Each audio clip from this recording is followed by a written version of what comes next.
டெல்லியில் நடைபெறும் மாணவர்கள் போராட்டத்திற்கு ஆதரவாக சென்னையில் போராடிய மாணவர்களை காவல்துறை கைது செய்ததற்கு கண்டனம் தெரிவித்துள்ள சிபிஎம் மாநில செயலாளர் பி. சண்முகம், காவல்துறையை பயன்படுத்தி ஜனநாயக போராட்டங்களை தவேக அரசு ஒடுக்குவதை ஒருபோதும் ஏற்றுக்கொள்ள முடியாது என காட்டமாக தெரிவித்துள்ளார்.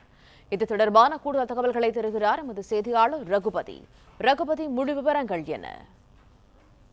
வணக்கம். நீட் தேர்வுக்கு எதிராக டெல்லியில் போராட்டத்தில் ஈடுபட்டுள்ள மாணவர்கள் மீது நடத்தப்படக்கூடிய தாக்குதலை கண்டித்து எஸ்எஃப்ஐ மற்றும் டிஒய்எஃப்ஐ அமைப்பினர் சார்பில் சென்னை எழும்பூரில் உள்ள அந்த ஒரு போராட்ட களத்தில் போராட்டமானது நடைபெற்றது. டெல்லியில் மாணவர்களை தாக்கிய மத்திய அரசை கண்டித்தும் எஸ்எஃப்ஐ மற்றும் டிஒய்எஃப்ஐ அமைப்பினர் கண்டன முழக்கங்களை எழுப்பியவாறு பேரணியானது சென்றனர். அங்கு திடீரென சாலையில் அமர்ந்து போராட்டங்களில் ஈடுபட்டதால் அவர்களை காவல்துறையினர் துண்டுக்கட்டாக நேற்று இரவு கைது செய்யக்கூடிய ஒரு சூழல் ஏற்பட்டது. இந்த நிலையில் அதற்கு பல அரசியல் கட்சிகள் மற்றும் பல சமூக அமைப்பினர்கள் அதற்கு கண்டனம் தெரிவித்து வருகிறார்கள்.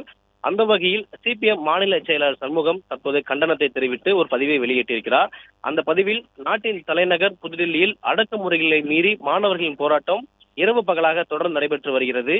டெல்லி காவல்துறை மற்றும் துணை ராணுவ படையினர் கொடூரமான தாக்குதலை கண்டித்து தமிழ்நாட்டின் தலைநகர் சென்னையில் போராடுவதற்கு காவல்துறை அனுமதி மறுப்பதும் தடுப்பதும் கைது செய்வதும் வன்மையான கண்டிக்கக்கூடியது எனவும் குறிப்பிட்டிருக்கிறார். அதே போல நேற்று மாலை டிஒய்எஃப்ஐ எஸ்எஃப்ஐ சார்பில் நடைபெற்ற போராட்டத்தில் கலந்து கொண்டவர்களை காவல்துறை வலுக்கட்டாயமாக கைது செய்துள்ளது. இரவு 10 மணிக்கு மேல்தான் விடுவித்துள்ளார்கள்.